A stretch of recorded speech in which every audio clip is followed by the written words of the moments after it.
अस्सलाम, बिल्कुल ठीक ठाक आए फराबी कैसी हैं आप? बिल्कुल ठीक ठाक आए जी। फराबी के घर में मौजूद हैं और आज इंशाल्लाह आपको घर भी दिखाएंगे और फराबी से मजे मजे की बातें भी करेंगे। आइए फराबी। लाउंज, ड्राइंग रूम, सब कुछ ये सब कुछ ही combined है। जी जी ये आप है? जी, ये मैं हूँ। ये हमारे शादी की तस्वीर है। वाह जी वाह, इकरार भाई पूरे यहाँ पे मॉडल बने हुए हैं और उनको भरपूर ब्लर कर दिया फोटोग्राफर ने। भरपूर तरीके से अपने जो अंदर के हुनर है मॉडलिंग वाला उसको इनहेंस कर रहे हैं। ये हमारी शादी के फौरन बाद की तस्वीर है। ये हम एक टूर पे पेरिस गए हैं, वहाँ की तस्वीर है। अच्छा फराबी, आपने 2007 में सहाफत में कदम रखा, इकरार भाई की लाइफ पे कदम कब रखा? एक एक टूर होता है हमारा। जब एक बार एनी और पहलाज जाते हैं, एक बार मैं जाती हूँ। उसके अलावा मुझे वैसे भी ट्रैवलिंग का शौक है, तो मैं पर्सनली भी चली जाती हूँ। कल इकरार भाई यूट्यूब पे वीडियोस करते हैं, लोग कहते हैं कि ये लोग भी जो है ना यूट्यूबर्स की तरह पैसा छापने के लिए डॉलर्स के लिए कर रहे हैं। अगर कोई भी काम पैसा कमाने के लिए कर रहा है या उससे अर्न कर रहा है, उसमें हर्ज तो नहीं है। मुझे वाकया याद आ रहा है कि यासिर शामी और इकरार भाई ने एक इंटरव्यू किया था पिछले 14 अगस्त पे, जिसमें बहुत सी तनकीद का सामना करना पड़ा था दोनों हजरात को। वो क्या मामला था? बात की कि मैं अपने आप को ब्लेस्ड फील करता हूँ कि अल्लाह ने मुझे बेटी नहीं दी। आपको नहीं लगता कि ये इमोशंस में ये बात बहरहाल नहीं कहनी चाहिए? अस्सलाम वालेकुम नाज़रीन, मैं हूं आपका मेज़बान अली हमजा और आप देख रहे हैं मेरा यूट्यूब चैनल। नाज़रीन, इस वक्त मौजूद हैं फरा इकरार साहिबा के घर, जो इकरारुल हसन साहब की अहलिया हैं। आज आपको उनका घर भी दिखाएंगे और फरा आपी से बातचीत भी करेंगे, और अगर हमारी किस्मत अच्छी हुई तो हमें इकरार भाई से मिलने का मौका भी मिल जाएगा। आइए आज की वीडियो का आगाज़ करते हैं।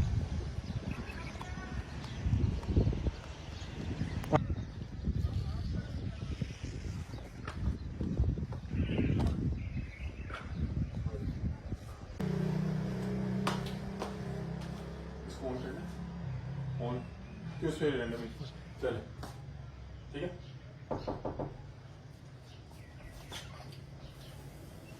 अस्सलाम, बिल्कुल ठीक ठाक आए जी। फराबी कैसी हैं आप? बिल्कुल ठीक ठाक आए जी।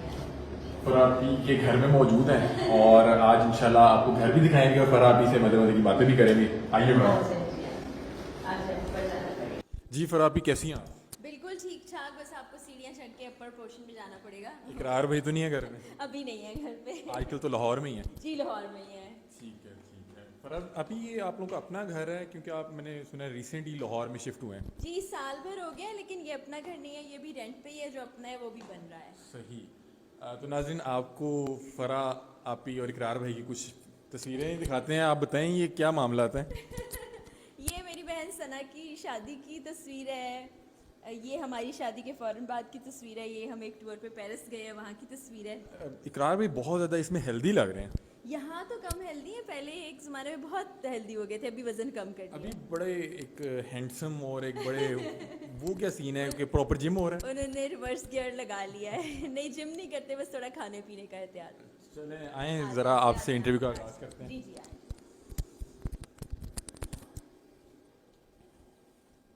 ये फरापी क्या, ये ड्राइंग रूम है, ये क्या है? ये टीवी लॉन है? लाउंज, ड्राइंग रूम, सब कुछ ये सब कुछ ही combined है। है। जी जी ये आप है? जी, ये मैं हूँ। ये हमारे शादी की तस्वीर है। वाह जी वाह, इकरार भाई पूरे यहाँ पे मॉडल बने हुए हैं और भरपूर उनको ब्लर कर दिया फोटोग्राफर ने। भरपूर तरीके से अपने जो अंदर के हुनर है मॉडलिंग वाला उसको इनहेंस कर रहे हैं। तो आए फरापी आपसे इंटरव्यू का आगाज़ करते हैं। बिल्कुल जी, बिल्कुल आ जाए। अस्सलाम वालेकुम नाज़रीन, मैं हूं आपका मेज़बान अली हमजा और आप देख रहे हैं मेरा यूट्यूब चैनल। नाज़रीन, इस वक्त हमारे साथ मौजूद हैं फ़रा इकरार साहिबा। आप इनको जानते हैं, आप इनके यूट्यूब चैनल पे भी इन्हें फॉलो करते हैं और आप इन्हें बहुत से मुख्तलिफ टीवी चैनल्स पे प्रोग्राम करते देखते हैं और सुनते हैं। और आप लोग जानते हैं कि इकरार भाई की अहलिया भी हैं, आज हमारे साथ मौजूद हैं। आइए इनसे मज़े मज़े की बातें करते हैं और जानते हैं कि किस तरह से इकरार भाई से मिली और कैसा चल रहा है यूट्यूब, और आजकल किसी चैनल पर क्यों नज़र नहीं आ रही। आइए फ़रा साहिबा से मुलाकात करते हैं। अस्सलाम वालेकुम। वालेकुम सलाम। अब आपने मज़े मज़े की बातें करनी, कोई सीरियस बातें नहीं करनी। सीरियस मुझे बता देना, मैं वो अपनी बहन से पूछूँ ही ना। नहीं नहीं, वो असल में माहौल, हालात, सियासत, इकोनॉमी ऐसी हो गई है ना कि हर चीज़ बहुत सीरियस हो गई है। तो हम चाहते हैं कुछ अच्छी पॉजिटिव चीज़ें भी हो जाए, इंतज़ार में ही रहते हैं कि कुछ ऐसा हो और उस पर बात करें। फरा अभी सबसे पहले मैं आपसे ये पूछूंगा कि क्या तमाम काम आप लोगों ने ही करने हैं? इकरार भाई इतना हिट प्रोग्राम कर रहे हैं, यूट्यूब पे भी हैं, आपका बेटा भी यूट्यूब पे है, आप टीवी पे प्रोग्राम करती थी, साथ यूट्यूब कर रही हैं। नाज़रीन, इसके अलावा ये पहले बट कढ़ाई भी चला रही थी और आजकल जो है ये रियल स्टेट का कोई कारोबार भी कर रही हैं। कोई काम छोड़ना भी है आप लोगों ने? देखिए, जो वर्कोहॉलिक लोग होते हैं ना, उनको अगर आप घर पे बिठा देंगे तो वो बड़े बेचैन हो जाएंगे, काम करने की आदत हो जाती है, इसलिए कुछ ना कुछ करते रहते हैं। और यूट्यूब ना बहुत मज़े का मीडियम है, उसका जहाँ कोई कोई गलत इस्तेमाल कर रहा है वो नहीं करना चाहिए, लेकिन आप देखिए, आपको अपनी बात कहने की आज़ादी है। कोई अगर किसी चैनल में आप काम करते हैं तो बहुत सारी रिस्ट्रिक्शंस हो जाती हैं, जैसे अभी आप भी देख रहे होंगे ना, आप भी फेस कर रहे होंगे। तो यहाँ पर आप जो सोचते हैं, जो आपकी राय है, वो आप कह सकते हैं, लेकिन इसका हमें सही इस्तेमाल करना चाहिए। लेकिन यूट्यूब एक अच्छे प्लेटफॉर्म के साथ पे भी अच्छा करता है। पे अच्छा करता है अगर आप मेहनत देखें, जिस काम में आप मेहनत करेंगे आपको वो चीज़ पे बैक ज़रूर करेगी। अभी जैसे लोग कमेंट्स कर रहे होते हैं, कह रहे होते हैं जी आप अपना लाइफस्टाइल देखें, आप ये देखें, आप वो देखें। तो मैंने 2007 में बाकायदा तौर पर सहाफ़त की दुनिया में कदम रखा था। उससे पहले मैं स्टूडेंट जब थी तो छोटे छोटे से प्रोजेक्ट्स किया करती थी। इतने साल की मेहनत करने के बाद अगर अभी मुझे कोई मुनासिब तनख्वाह मिलती है तो वो सिर्फ एक दिन में नहीं मिली, उसमें इतने साल की मेहनत शामिल है। आपने जैसे कुछ अर्सा पहले करियर शुरू किया, आप अभी जो सैलरी ले रहे हैं आज से 10 साल बाद वो तो नहीं रहेगी ना। तो जहाँ मेहनत करेंगे, जहाँ लगे रहेंगे, अल्लाह ताला फिर नवाजेगा ना। अच्छा फरा, आप ही आपने 2007 में सहाफ़त में कदम रखा, इकरार भाई की लाइफ पे कदम कब रखा? हमारी शादी 2012 में हुई थी और हमारी मुलाकात 2010 में हुई थी। मैं अच्छा। ARY में जॉब कर रही थी, इकरार भी ARY में, हम साथ में न्यूज़ पढ़ते थे। और उसी दौरान फिर रिश्ते की बात हुई, जो कि फ़ैमिली तक इकरार ने पहुंचाई। इकरार फैमिली में रिश्ता लेकर गए, वहाँ से अग्री किया फैमिली ने, उसके बाद 2012 में शादी हुई। इकरार भाई पहले से मैरिड थे, जी। तो एक ऐसे शख्स के साथ शादी करने को तैयार हो जाना जो पहले से मैरिड हों, बहुत सी ख़वातीन आपको इस बात पे जो है ना तनकीद भी करती हैं कि ये इन्होंने पहली बीवी का ये कर दिया, वो कर दिया। तो ये आपको तब ये चीज़ें जहन में आई कि मैं इकरार के साथ शादी कर रही हूँ जिनके पहले से एक बीवी मौजूद है? देखें, दो चीज़ें होती हैं जो बहुत इम्पॉर्टेंट होती हैं। एक तो आपका रिलीजन आपको इस चीज़ की इजाज़त देता है, दूसरा आप जिस मुल्क में रह रहे हैं उसका कानून इसकी इजाज़त देता है। और हक़ जो है अल्लाह ताला ने ये हक़ दिया है, तो फिर उस हक़ पे सवाल करने वाले कोई भी नहीं होते। और देखिए, दोनों ख़ानदान अपनी अपनी जगह पर बड़ी खुशी से अपनी ज़िंदगी गुजार रहे हैं। तो जो चीज़ें, जो क़यास आराइयाँ, जो बातें की जाती हैं, वो लोगों की तरफ से की जाती हैं, ना मेरी तरफ से कोई बात सामने आती है, ना दूसरी फैमिली की तरफ से बातें आती हैं। तो फिर हम अंदाज़े लगाते हैं, हमें बड़े तुक्के हमारा लगाने काम है। का शौक है। तो वही बात है कि अगर ऐसी ही कोई अल्लाह माफ़ करे, अल्लाह माफ़ करे, अल्लाह माफ़ करे, कोई कभी अमल होता तो अल्लाह ताला ही इसका मना हुक्म फरमा ना देते, मना फरमा देते। अल्लाह ताला ही ऐसी खातून के लिए कोई सज़ा रख देते। हालांकि ये तो जज़ा का काम है, इस पर तो सवाब मिलेगा, ये तो अच्छाई है। हमारी जो पहली भाभी थी वो रजामंद थी जब आपके साथ शादी हुई इकरार भाई की? जी बिल्कुल, उनकी रजामंदी से शादी हुई। और इस बारे में इकरार आपको ज़्यादा बेहतर बता सके क्योंकि उनके एंड की बात है। बिल्कुल ठीक कह रही हैं। अच्छा, हमने देखा है कि इकरार भाई जब भी किसी फॉरेन टूर पे होते हैं तो हम देखते हैं कुर्तुलैन भाभी साथ होती हैं। कहीं आपको इधर तो नहीं रखा काम शाम करने के लिए और उधर एंजॉय हो रहा है? वो साल में एक एक टूर होता है हमारा, जब एक बार एनी और पहलाज जाते हैं, एक बार मैं जाती हूँ। उसके अलावा मुझे वैसे भी ट्रैवलिंग का शौक है, तो मैं पर्सनली भी चली जाती हूँ। लेकिन वही बात है कि फैमिली मेम्बर्स हैं सारे, तो जब एक जाता है तो दूसरे को खुशी होती है, जब दूसरा जाता है तो पहले वालों को खुशी होती है। तो इसमें कोई वो नहीं है, तफरीक और तकसीम नहीं है। माशाल्लाह, आपकी शादी को भी तकरीबन 10 साल होने वाले हैं। जी, तो हो चुके हैं, अब 11वां साल है ये। माशाल्लाह, अल्लाह पाक इसको 100 सालों तक लेकर जाए। इंशाल्लाह। अच्छा फरापी, मैं आपसे ये पूछना चाह रहा हूँ कि जो आपकी रिश्तेदार हैं, जी जी जी। तो उनके साथ आपका रवायती सोचने वाला ताल्लुक है या एक अच्छे फ्रेंडली माहौल में जिस तरह पढ़े लिखे लोग रहते हैं? बिल्कुल ऐसा कोई राइवलरी नहीं है हमारी। जब भी बात होती है अच्छे नोट पे होती है। कभी कभी बहुत अरसा बात नहीं होती, कभी कभी हो जाती है, कभी कभी मुलाकात दिनों दिनों बाद हो जाती थी, कभी कभी नहीं भी होती है। तो ऐसे चलता रहता है, क्योंकि वही बताया ना, दोनों लोग अपनी अपनी ज़िंदगियां अपने अपने तर्ज से गुजार रहे हैं, अपने अपने कामों में, अपनी अपनी चीज़ों में मसरूफ़ हैं। तो वैसे ही जैसे नॉर्मल लोग होते हैं, जैसे नॉर्मल हालात में होते हैं। असल में ये सारी जहन की बात है, एक्सेप्टेंस की बात है।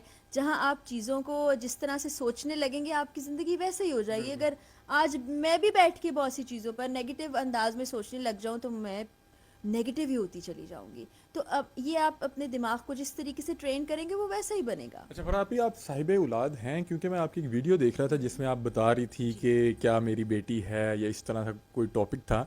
तो कोई बेटी या बेटा अल्लाह पाक ने अता किया है, या अभी क्या मामला था? पहला जी हम सबका बेटा है। माशाल्लाह। मेरी अपनी कोई औलाद नहीं है, और उस बारे में काफ़ी यूट्यूब पर लोगों ने लोगों अ, को हक है डिस्कस करने का।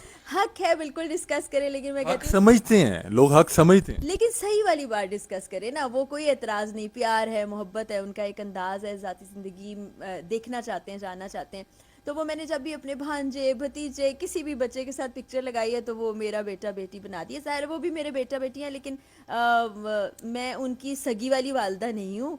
तो इसलिए मैंने बताया कि भाई जब भी मैं क्यों छुपाऊंगी, मेरे बच्चे होंगे तो मैं उनको क्यों छुपाऊंगी, तो आप लोग ऐसी बातें ना करें, उसको जो सच है वो बताएं। अच्छा फरापी, अभी एक केस चल रहा है कमसन बच्ची वाला, और हमने देखा कि पहले तो यूट्यूबर इस पे काम कर रहे थे, फिर इकरार भाई ने बहरहाल लेट शुरू किया लेकिन इस केस पे काम शुरू किया।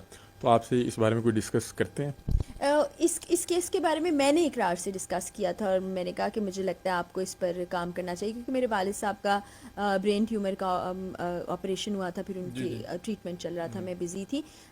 तो मामला उस वक्त तक अदालत में जा चुका था। जब मामला अदालत में होता है तो फिर ज़ाहिर है आप उस तरह से नहीं कर सकते कि आपने इशू टेकअप किया, उसको रिजॉल्व कराया या बच्ची को बाजियाब कराया, फिर अदालत ही फैसला करेगी। तो उन्होंने अपने ज़राए से, अपनी टीम के ज़रिए से बैक एंड काम शुरू कर दिया, इन्वेस्टिगेशन की, जो जो चीज़ें इकट्ठी की वो कुछ सारी बात है पुलिस को फराहम की, कुछ अदालत को, कुछ एजेंसीज़ को। तो अभी भी वो केस अदालत में चल रहा है। उम्मीद है कि जल्द फैसला हो जाएगा, लेकिन हमारी अदालती कार्रवाई ज़रा स्लो होती है। आप लोगों को भी मालूम है कि कई कई साल भी लग जाते हैं बाज़ औक़ात केस का फ़ैसला आने में। तो देखते हैं अदालत में अभी चल रहा है केस, कब आता है फ़ैसला। मैं कुछ लोगों से मिला, उन्होंने कहा कि इकरार भाई को इस केस में इन्वॉल्व नहीं किया गया, ये इंटरव्यू करना चाह रहे थे, इस वजह से इकरार भैया भूसा निकाल रहे हैं। तो उन लोगों को क्या कहेंगी? आप मुझे सिर्फ ये बात बताइए कि एक ऐसा ज़िम्मेदार शख्स जिसने इतने साल, पिछले 2012 में प्रोग्राम शुरू हुआ, अब तक इतने बड़े बड़े माफियाज़ को बेनकाब किया, तो वो किसी भी चीज़ को इस तरह पर्सनल लेके ऐसा तो नहीं कर सकता, क्योंकि ये बड़ी ज़िम्मेदारी वाली बात है। बहुत सी चीज़ें वो अपनी वीडियोस के ज़रिए दिखाते भी रहे हैं। निकाह खां की बात आपने जी सुनी बिल्कुल। कि उसने कहा कि भाई मैं तो लाहौर में मौजूद ही नहीं था, मैं उस बच्ची से कभी नहीं मिला हूँ, मैं वो ज़हीर को एक बार मिला हूँ, शबीर को जानता ही नहीं, मेरा नाम शरारत में लिख दिया गया। तो अब आप निकाह देखिए ना कि कैसे वैलिड हुआ। फिर एक वीडियो आती है जिसमें सिर्फ कबूल है लिखा गया, ऐसे ही। पूरा वो निकाह रिकॉर्ड क्यों नहीं किया गया, वो क्यों नहीं लोगों के सामने लाया गया। फिर ये झूठ क्यों बोला गया कि बच्ची की उम्र 17 साल है, फिर ये क्यों झूठ बोला गया कि बच्ची कराची से लाहौर अकेले सफ़र करके आई। जब CDR निकली, शबीर ज़हीर की मौजूदगी वहाँ साबित हो गई। गैंग, मैंने पहले भी अपनी वीडियो में बताया था, गैंग का मतलब होता है कि जो मुनज़्ज़म अंदाज में ग्रुप किसी ऑफ भी, पीपल्स। जी जी, उसको प्लान करके एग्जीक्यूट करते हैं। तो वही हो रहा है ना, एक टोला आपको नज़र आता है सोशल मीडिया पे काम कर रहा है, एक टोला आपको लॉयर्स की सूरत में नज़र आ रहा है। तो ये सपोर्टर्स है ना सारे, सहूलतकार जिनको हम कह सकते हैं। अच्छा फरापी, इकरार भाई जिस दौर में प्रोग्राम किया करते थे बहुत हिट था, और अब मैं आपने देखा होगा कि बहुत से यूट्यूबर्स भी उसी नौयत का प्रोग्राम कर रहे हैं, बहुत से टीवी चैनल भी उसी को फॉलो कर रहे हैं। तो पहले और अब में क्या फ़र्क है? कोई पब्लिसिटी या जो एक आवाम में मकबूलियत होता है उसमें फ़र्क आया? अभी जब इकरार ने प्रोग्राम शुरू किया था, उससे पहले भी लोग इस अंदाज के प्रोग्राम करते थे, उसके बाद भी लोग इस अंदाज के लेकिन जिस प्रोग्राम तरह करते से इकरार भाई को जी, प्यार और मोहब्बत मिली वो। क्योंकि उन्होंने जिस तरह से एक नई नई जहत में उस प्रोग्राम को ले गए, जितना डीप डाउन जाके वो चीज़ों को इन्वेस्टिगेट करते हैं, और जितनी मुश्किल में उन्होंने अपनी ज़िंदगी डाल दी माफियाज़ को बेनकाब करने में, वो किसी और ने इतना ज़्यादा डिटेल्ड काम नहीं किया होगा, और बहुत अरसे से वो कर भी रहे हैं। अभी थोड़ी सी पॉलिटिकल सिचुएशन ऐसी बन गई है कि सबकी नज़रें तो सियासत की तरफ लग गई हैं। फिर आपको पता है कि ARY भी आजकल काफ़ी ज़द पर है, तो हालात थोड़े से मुख्तलिफ हो गए हैं। लेकिन इंशाल्लाह ARY भी दोबारा आवाम के सामने आएगा, इकरार के भी उसी तरह से प्रोग्राम सामने आएंगे और आजकल काम इकरार होते रहेगा। आजकल इकरार भाई यूट्यूब पे वीडियोस करते हैं, लोग कहते हैं कि ये लोग भी जो है ना यूट्यूबर्स की तरह पैसा छापने के लिए, डॉलर्स के लिए कर रहे हैं। तो इसमें भी कुछ सदाकत है, या वाकई ये जिस टॉपिक पे बाहर हल कर रहे हैं वो बड़ा एक सीरियस टॉपिक है? देखिए, अगर कोई कोई भी काम पैसा कमाने के लिए कर रहा है या उससे अर्न कर रहा है, उसमें हर्ज तो नहीं है, ये तो एतराज़ ही नहीं होना चाहिए। कोई किसी भी शख्स को ये हक पहुंचता है। आप देखें, वैसे भी सर्च करके देख लें, जो बड़े बड़े स्टार्स हैं उन्होंने भी अपने यूट्यूब चैनल्स बनाए हैं। ہمارے ہمسایہ ملک کے بہت سے لوگوں نے یوٹیوب چینلز بنائے. اس کی سب سے جو پازیٹیو بات ہے نا کہ آپ جو کہنا چاہتے ہیں جو بتانا چاہتے ہیں وہ آپ کا انسینسرڈ چلا جاتا ہے. چینل پہ بہت سی چیزیں وہ ہو جاتی ہیں اور اگر اس کے ذریعے سے کوئی پیسے کما رہا ہے تو اس میں کوئی غلط بات نہیں ہے. اچھا میں اکثر دیکھتا ہوں کہ جو یاسر شامی بھائی ہیں وہ اکثر یہاں پہ آپ لوگوں کے ساتھ ہوتے ہیں آپ لوگوں کے پروگرامز میں. کوئی رشتہ دار ہیں یا کوئی فیملی فرینڈ ہیں؟ یاسر میرا بیٹا ہے. اچھا. یاسر میرا منہ بولا بیٹا ہے اور بڑا پیارا بچہ ہے. اور یہ ہم یاسر کو آج سے نہیں جانتے ہیں. جس وقت یاسر شامی نہیں تھا, آج تو ماشاءاللہ وہ سوشل میڈیا کا اٹس کنگ سیلف اے ہے, برانڈ. بالکل برانڈ ہے. ابھی اس نے کام شروع بھی نہیں کیا تھا, اس وقت سے جانتے. تو اس سے پیار کا, محبت کا ایک بالکل الگ گھر کا تعلق ہے. وہ ہمارے گھر کا ہی بچہ ہے, بیٹا ہی ہے میرا. اچھا یاسر شامی کی بات شروع ہوئی ہے تو ایک مجھے واقعہ یاد آ رہا ہے کہ یاسر شامی اور اقرار بھائی نے ایک انٹرویو کیا تھا پچھلے 14 اگست پہ, جس میں بہت سی تنقید کا سامنا کرنا پڑا تھا دونوں حضرات کو. وہ کیا معاملہ تھا؟ وہ آپ کو پتہ ہے 14 اگست پہ ایک واقعہ ہوا تھا جب سب کو پتہ چلا, سب نے اس کو کنڈیم کیا. سب کے لیے وہ بڑا ہی ایک میں کیا کہہ سکتی ہوں کہ وہ جذباتی معاملہ ہو گیا تھا. اسی طرح ظاہر ہے ان کے لیے بھی ایک جذباتی معاملہ تھا. ان کی ہمدردیاں اس خاتون کے ساتھ ہوئیں. میں نے بھی ویڈیو بنائی اور بھی بہت سے لوگوں نے ویڈیوز بنائی. لیکن پھر ایسا ہی ہوتا ہے کہ صحافی کو بھی جب پہلے ایک لیڈ ملتی ہے پھر وہ اس میں آگے بڑھتا جاتا ہے, چیزیں رخ بدلتی جاتی ہیں. تو اسی طرح سے اس چیز نے بھی رخ بدلا, بہت سی چیزیں اور بات ثابت ہو کی گئیں. کہ میں اپنے آپ کو بلیس فیل کرتا ہوں کہ اللہ نے مجھے بیٹی نہیں دی. آپ کو نہیں لگتا کہ یہ ایموشنز میں یہ بات بہرحال نہیں کہنی چاہیے؟ ایموشنز میں تو انسان سوچتا ہی نہیں ہے نا, جذباتی ہے, کچھ بھی بول دیتا ہے. مطلب ان کا وہ نہیں تھا, مطلب کچھ اور تھا جس کو اور طرح سے پرسیو کیا گیا. بعض احتجاج ریکارڈ کروا رہے تھے میرا خیال ہے کہ ہم اس قدر جو ہے حالات میں رہ رہے ہیں کہ اللہ نے اگر بیٹی نہیں دی تو مجھے اچھا فیل ہو. کیونکہ وہ بیٹیوں والے خوف میں مبتلا رہتے ہیں, وہ پریشانی اس کو کرتے ہوئے انہوں نے اس طرح سے بات کر دی. ورنہ جتنا وہ بیٹیوں سے پیار کرتے ہیں, اسرار ہے میرا دیور, اس کی بیٹیوں سے بہت پیار ہے اقرار کا. اور آپ دیکھتے ہیں کہ جتنی بچیاں ہوتے ہیں وہ ان کو بیٹی, بہن اس طرح سے بلاتے ہیں. تو ان کا وہ مطلب نہیں تھا جس طرح سے لوگوں نے ان کو لے لیا اور پورٹرے کیا یا تنقید کی. ہر اقرار بھائی ماشاءاللہ اٹس سیلف اے برانڈ, ایک کریڈیبلٹی بھی رہی ہے اور بہت سے طاقتور لوگوں کو جانتے بھی ہوں گے. تو جو لوگ غلط بیانی کر رہے ہیں اور کریکٹر اسیسینیشن کر رہے ہیں تو اقرار بھائی نے پھر پرسنلی بھی ملیں گے ان لوگوں سے. جی. یہ تو اس چیز کا فیصلہ تو وہ خود ہی کریں گے. لیکن میں اپنی بات آپ کو بتا دوں کہ جو لوگ اس طرح کی چیزیں کر رہے ہوتے ہیں ان کو تو ان کی طرف توجہ دینے کی ضرورت ہی نہیں ہے. آپ اپنا کام ایسی بات کرتے کر چلیں. دیتے ہیں کہ جو پھر برداشت ہی نہیں کی جاتی, کیونکہ بہت سے لوگوں کی فیملیز پہ بھی بات کی جا رہی ہے. ہم تو بڑے عرصے سے ان چیزوں کو برداشت کرتے چلے آئے ہیں, پتہ نہیں کس کس قسم کی باتیں سنتے چلے آئے ہیں. تو اس سے فرق نہیں پڑتا. جتنا زیادہ کہتے ہیں نا کہ آپ کا کردار آپ کی زبان کے پیچھے ہوتا ہے. تو جب آپ بول رہے ہوتے ہیں نا تو صرف آپ بات نہیں کر رہے ہوتے, آپ بتا رہے ہوتے ہیں کہ آپ کون شخصیت ہیں. تو اس سے بہت کچھ کھل کے سامنے آتا ہے, بہت سی چیزیں لوگوں کو پتہ چل جاتی ہیں. بہت شکریہ جی. تو ناظرین یہ تھی فرح اقرار صاحبہ, کن کن حالات کا سامنا کرنا پڑتا ہے ایک صحافی کی بیوی کو, اس سے بھی ہمیں آگاہ کر رہی تھی. اپنی رائے سے کمنٹ سیکشن میں ضرور آگاہ کیجیے گا. تب تک کے لیے اپنے میزبان علی حمزہ کو دیجیے اجازت. اللہ حافظ.